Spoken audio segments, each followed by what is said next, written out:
Bonjour et bienvenue à Disneyland Paris, en compagnie d'Aeroscoaster. Bon, c'est ma première vidéo avec la GoPro, ça y est, enfin, je décide de filmer enfin sur ce parc. Alors que ça fait au moins une dizaine de fois que j'y vais. Comme vous pouvez constater, le parking, il n'y a pas grand monde. Donc là c'est tout ce qu'il y a, regardez, il y a ça. C'est blindé quasiment jusqu'au G, jusqu'au H, parce que les gens veulent vraiment aller au plus loin. Alors que regardez, moi je suis au A2, il n'y a pas grand monde. Donc ça vous prouve quand même l'affluence qu'il y a actuellement sur le parc. Et comme vous savez, nous sommes jeudi en période scolaire, donc ce qui veut dire principalement que le parc, il n'y a pas grand monde. En général, l'affluence, elle dépasse pas vraiment le gros morceau. Bon, actuellement, ils viennent de lancer la saison de Noël, ça y est, c'est parti. C'est lancé depuis la semaine dernière. Ça y est, c'est parti. Donc là, on attaque la saison de Noël de Disneyland Paris. Malheureusement, c'est le seul parc qui reste ouvert actuellement, puisque nous n'avons plus aucun parc de repli, puisque le parc Astérix est fermé, Walligator est fermé, Nigloland est fermé, Porte Aventura est encore ouvert, mais bon, faut avoir le courage de pouvoir y aller, puis il faut avoir l'investissement évidemment. Ensuite, qu'est-ce que je peux dire d'autre? Là actuellement il y a une grosse ambiance qui règne au niveau de... Ouais, il y a même une ambiance qui règne au niveau du château, donc forcément on entend bien la musique d'ici. Puis nous on va se diriger vers l'entrée du parc, forcément passer les contrôles et tout. Et donc pour le repli, ce parc là est le seul parc de repli qui nous reste en tant que coaster fan, et malheureusement on va se faire chier, ça c'est classique. J'en connais un, de toute façon je connais un coaster fan qui ne viendra plus ici, parce que je crois qu'il a déjà aimé, il a déjà connu tout ce genre de conneries, donc forcément ce parc là ne l'intéresse plus.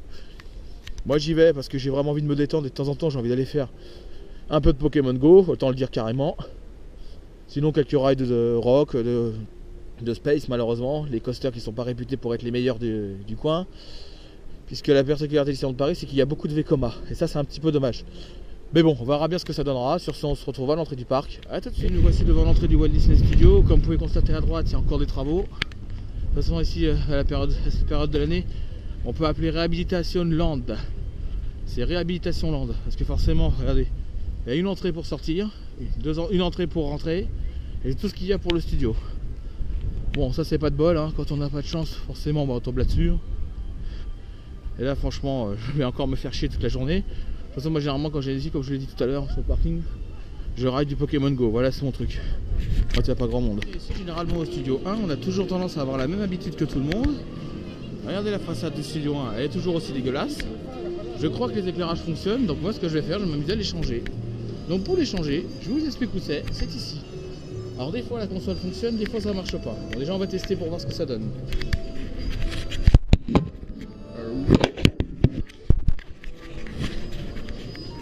Désolé, c'est pas évident de tenir deux trucs à la fois.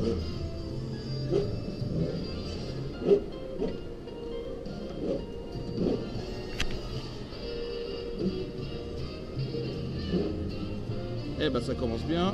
On a déjà le spot central qui fonctionne plus. La console est configurée pour le bleu, mais le problème c'est que le bleu fonctionne.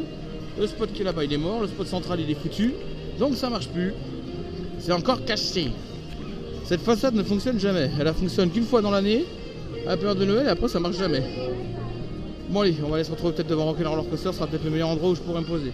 Ah, c'est le seul coaster qui nous reste, le seul coaster de repli qui nous reste à Disneyland Paris. Et ben c'est Rock'n'Roller Coaster. Et qu'Osiris est fermé. Et que même le parc Astérix est fermé. On peut plus rider du bon Osiris. Du coup il ne reste plus que du Vekoma. Et malheureusement on n'a plus trop le choix. Et là c'est pas la peine que je me presse, je le vois marqué à 5 minutes. Même pas de fast-pass fonctionnel. Forcément, il y a déjà du monde qui sont rentrés au Stun Show. Regardez, il y a un embouteillage de poussettes là-bas, je vous raconte même pas. Et là, on a les mouettes qui sont en train de se faire la guerre. Oh, c'est fini, mais qu'est-ce que tu veux? T'as les mouettes, elles veulent me faire mumuser. Elles vont sûrement me chier dessus, ça continue. Bon, allez, on est parti sur Rock'n'Roller Coaster. A tout de suite. Rock'n'Roller Coaster, on risque pas de trouver de monde. C'est un peu comme à Osiris, des fois en période d'avril. Il n'y a personne. File direct. Direction le pré-show. Là c'est ce qu'on appelle vraiment rider à rock quand on se fait chier et a plus trop de choix. Avec une musique très connue, c'est Thunder Morning Call. Et heureusement qu'ici il y a toujours la chose surprise. Il y a toujours un téléphone, on peut encore passer des modes pizza, dédicaces pour Dinrel. Bienvenue en zone d'essai. Alors qu'est-ce qu'on a comme sound tracker? Le verre vient de partir et j'entends beaucoup de fumée là-haut. Et j'entends même le... Voilà. J'entends le LSM qui vient de se repositionner. Donc ici à Rock, vous voyez, c'est un peu l'ennui. Il y a même le Certera STX 700 qui déconne. Et il y a 2 personnes à la tour. Et a priori ils n'ont pas un seul défaut. Donc pour l'instant tout va bien. On va voir combien de temps ça va tenir. En tout cas il tourne qu'à 2 pour l'instant. Ce Sound Tracker n'a pas le bon audio malheureusement. C'est toujours le vert mais il n'a toujours pas le bon audio. Ça n'a pas envie de fonctionner aujourd'hui. Et ça fait plus de 3 mois que ça marche pas. Ah, 3 mois que ça fonctionne plus. Et il y a toujours le t-shirt Rock. Ça veut pas fonctionner, bah ça veut pas fonctionner, c'est toujours pareil. À Rock le problème c'est que il y a toujours ce problème de son avec les Sound Trackers, surtout que le violet a 2 sons différents. Le vert a piqué le son du violet, alors que normalement il devrait avoir l'audio correct. Donc du coup, il n'a pas le bon audio, donc c'est encore raté pour l'audio, décidément. Et ils sont qu'à 2 Sound Trackers. Vu l'affluence, ça m'étonne pas qu'il y ait vraiment personne. Hein. Vu l'affluence, tourner à 2 Sound Trackers est tout à fait classique. C'est le minimum qu'ils peuvent tourner à Rock de toute façon, parce que vu qu'au staging ils ne peuvent accueillir que 3 Sound Trackers. Et là je pense que le staging est plein, à moins qu'il y en ait un qui soit parti en cycling. Donc là nous on va aller se balader un peu, je vais aller encore rider un peu de trucs. Et puis voilà, hein. Après on se retrouve tout de suite sur la vidéo. À tout à l'heure. Et même à Tram Tour Behind the Magic, il n'y a pas grand monde non plus. Hein. Ouais. Il va y avoir quoi, 10-15 minutes.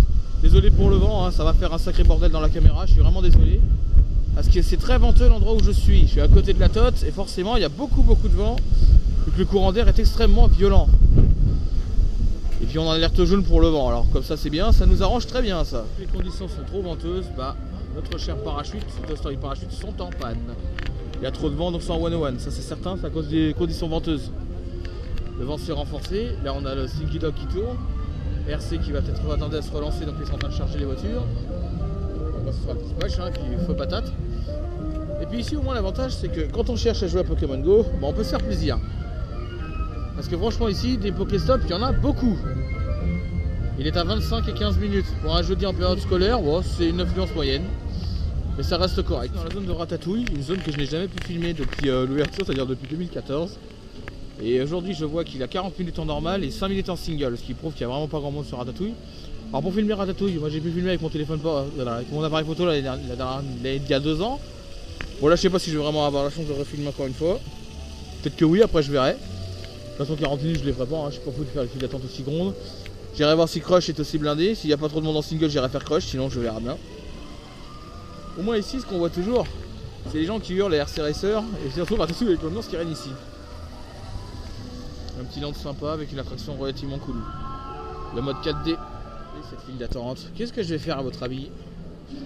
Je suis parti sur Crush Coaster en single rider. Avec un début plus ou moins bizarre. Il y a des gens qui veulent passer devant tout le monde alors qu'ils veulent essayer de passer plusieurs à cette file là et que c'est impossible. Je qu'il y a 30 minutes en normal et 20 en single. Je dirais même qu'il y a peut-être un peu moins que 20 minutes. Ah si, ouais c'est ça. Ouais. Là c'est la première fois que j'ai filmé ici, hein. Personnellement j'ai rarement filmé à Crush, mais là je le fais exceptionnellement. Hein. De toute façon je ne peux pas filmer dans le ride parce que sinon ils risquent de rater l'attraction comme à la Tote ou comme ailleurs. Mais ici on peut filmer sans trop de problème, ça va être pas trop chiant. Donc voilà, on verra bien ce que ça va donner. On est parti pour au moins 20 à 25 minutes d'attente en single, il n'y a pas trop de monde donc on va voir ce que ça donne. Comme cette attraction a tendance à avoir le gros défaut de débuter très mal, une moyenne de facilement 10 à 25 minutes facile. Je sors d'un ride de Crush Coaster et je peux vous dire que ça a spiné à bloc. Je sais pas ce qu'il avait le caraster, mais elle arrêtait pas de tourner. Un vrai spin, ça c'est du spinning que j'aime bien ça. Quand ça spin comme ça c'est rigolo. Là c'est non seulement c'est rigolo mais en plus ça fait vraiment péter de rire. Genre là-dedans je suis mort de rire. Voilà un coaster que j'aime bien pour rigoler un peu. Il y a toujours un problème d'éclairage avec le layout, ça veut dire qu'on arrive encore à voir les rails. Alors ça je l'ai fait il y a plus de 10 ans quand j'étais gamin. Je sais pas si un jour j'arriverai à le refaire. Et puis là ça c'est le frais, le parc à bœufs de Crush Coaster quand il est blindé à plus de 80 minutes. Et puis là voilà, la petite zone où il y a le Flying Carpet Over à Grabat. Et aujourd'hui à Crush il y a quoi? Il y a 25 et il est descendu à 15 minutes en single. De toute façon j'ai même pas fait 10 minutes en single, hein. C'était encore plus rapide que ce que je croyais. Bon sur ce je vais me diriger vers l'autre parc, on se retrouve tout à l'heure. A tout de suite au Screen Monitors. Le truc classique c'est de gueuler le plus fort. Alors généralement vous égousillez la voix là-dedans et forcément vous faites péter les lights. Particularité, plus on crie fort, plus ça donne rouge et plus ça donne de l'énergie. Le principe des films. Et là, la Wazowski qui est en train de faire mumuse avec la porte de boue. il n'y a même plus de serrure. La porte debout elle est crassée. Là toujours l'espionne derrière. Qui surveille, toujours avec son petit œil. Son petit regard qui surveille toujours. Et les CDA qui sont juste devant. Ici comme vous pouvez constater il y a pas mal de monde. Juste pour deux personnages qui sont jusqu'à 16h15. C'est Mickey et Minnie qui sont là. Et en mode Noël. Donc c'est toujours les mêmes personnes, de toute façon, vous voyez, hein. Il y a toujours autant de monde ici pour voir Mickey et Minnie. Parce que c'est la célébrité du parc évidemment, hein, donc ça ne change pas beaucoup. Donc nous allons quitter le studio, direction le parc principal. Vous allez vous rendre compte d'une surprise que je vous annonce tout à l'heure. Allez, à tout de suite devant l'entrée du parc principal. Je me dirige vers l'entrée du second parc, c'est-à-dire le parc Disneyland théoriquement. Alors déjà comme vous pouvez constater juste à l'horizon il y a encore des barrières, donc c'est encore Palissadeland dans ce coin-là. De toute façon, ça c'est la première surprise, vous allez voir. Et une autre encore plus aberrante que j'ai signalé la dernière fois en montrant ça aux collègues avec une photo. Mais là ce coup-ci je vais la filmer, donc comme ça on verra encore mieux ce qui s'y règne là-bas. Au niveau de Palissadeland.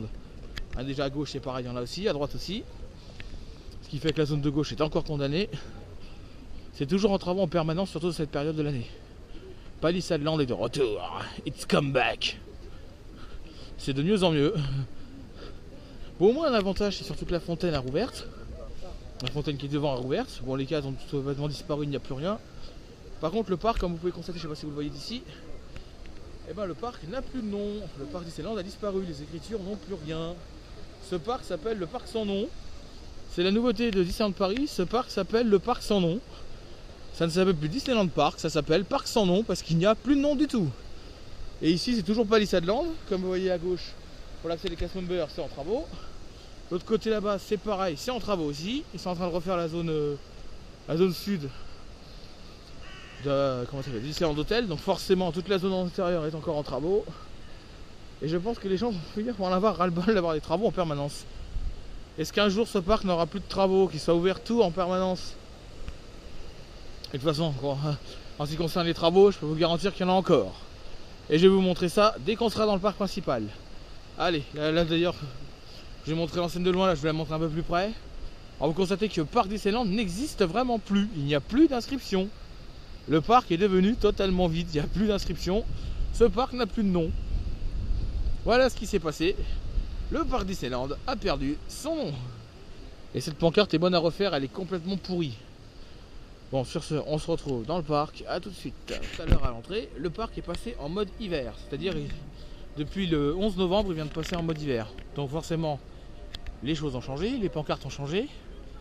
La preuve, vous voyez, même la gare de Main Street est décorée version Noël, comme elle l'était l'année dernière. Donc ça n'a pas changé du tout. Toujours la même chose. Il y a un train en gare et pour moi, c'est le Cody qui est en gare. Ouais, ça ressemble au Cody. Enfin, je crois que c'est le Cody, hein. Je me rappelle plus trop du numéro des bagnoles, mais je crois que c'est le Cody. On traverse la fameuse zone qui est d'ailleurs sur Times Square, là où il y a le sapin géant. Le classique qu'on voit tout le temps sur ce parc. Après, comme je vous l'ai dit, hein, c'est vraiment le parc de repli. Hein. On n'a pas d'autre solution que de venir ici se replier, parce que de toute façon, il n'y a plus de beaux parcs ouverts, à part Europa Park et Port Aventura, qui sont ouverts au moins jusqu'à décembre, du moins pour Port Aventura. Après, pour Europa Park, je sais pas trop. Mais ça, c'est un peu dommage. De toute façon, je n'irai pas faire un tour non plus chez Vekoma-Land, c'est-à-dire à Walibi Belgium qui ferme fin novembre. Car ça ne m'intéresse pas vraiment. Comme vous pouvez voir, ça c'est le sapin. Le sapin qui plante tous les ans, comme le 11 novembre, ça n'a pas changé. La décoration de Noël, bon par rapport à l'année dernière, ça n'a pas beaucoup changé. C'est d'ailleurs même, c'est la même chose, hein, voilà. Bon, je ne préfère pas parler du parc financièrement, hein, parce que ça ferait une mauvaise image et une mauvaise vue, donc je ne préfère pas en parler. Sur ce, moi je vais aller faire un tour du côté de Space, voir s'il est ouvert, et puis voilà. Hein. Et sinon, je vais encore me geeker du Pokémon Go. A tout de suite. Sur Main Street, un truc sympa, il y a de la fausse neige qui tombe, c'est en plein milieu. Avec une musique qui s'adapte bien au parc, comme ça a toujours été d'ailleurs. Et les gens sont en train de s'amuser avec de la fausse neige qui leur tombe dessus.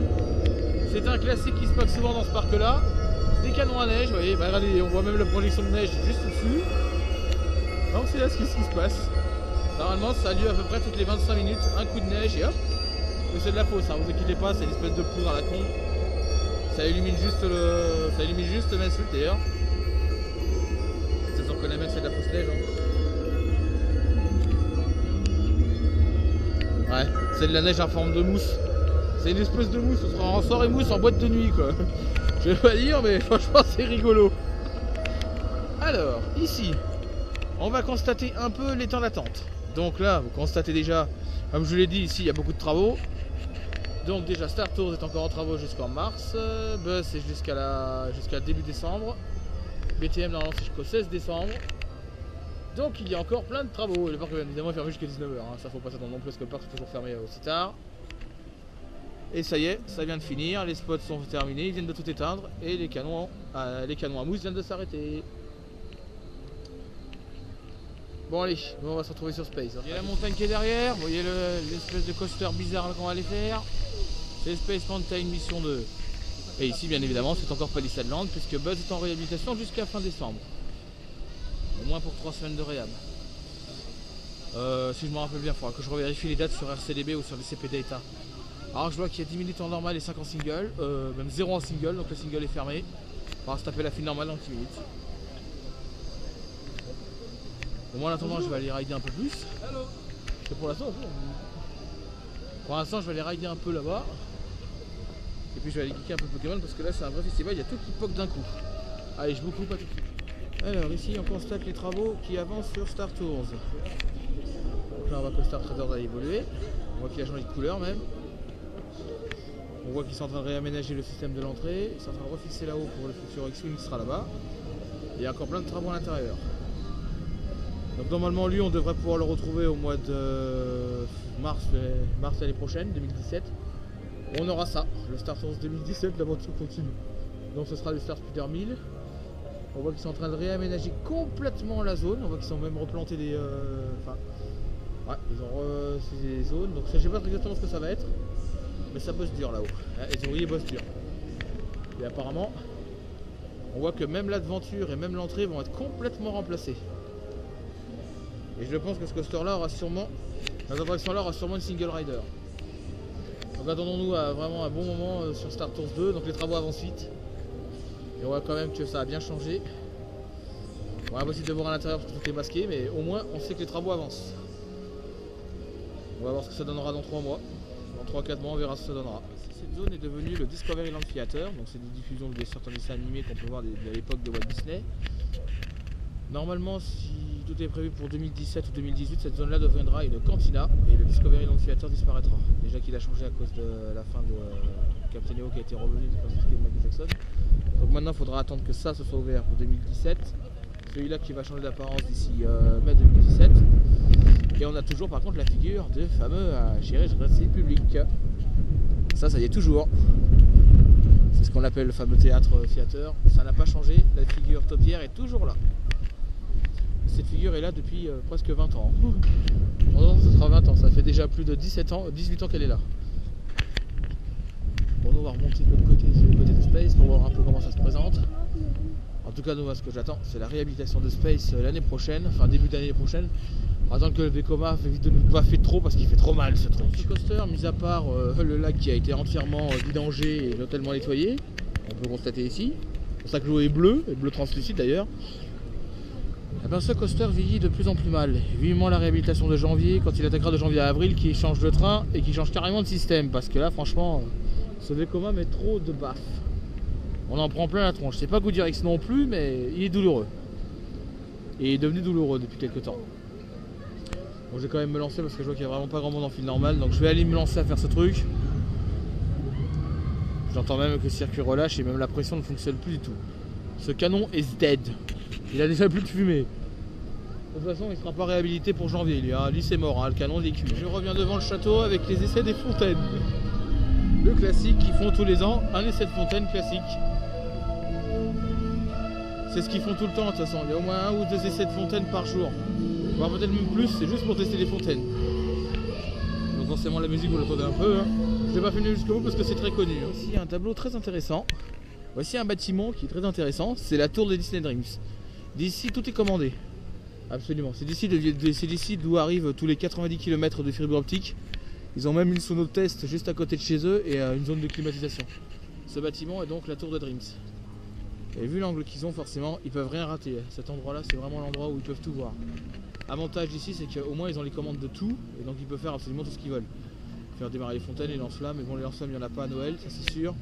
C'est plus les effets de fontaine qui tournent le plus. À la preuve, là, ils sont en train de faire tester des fumigènes, vous voyez. Ils testent la brume et les fumigènes. La preuve, c'est en train de fumer de partout, là.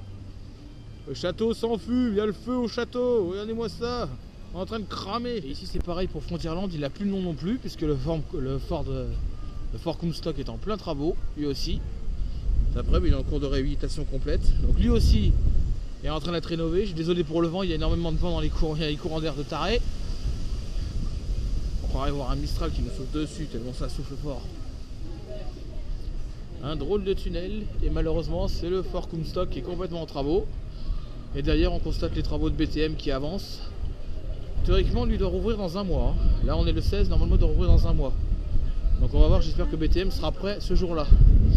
Alors on constate quand même les travaux, hein.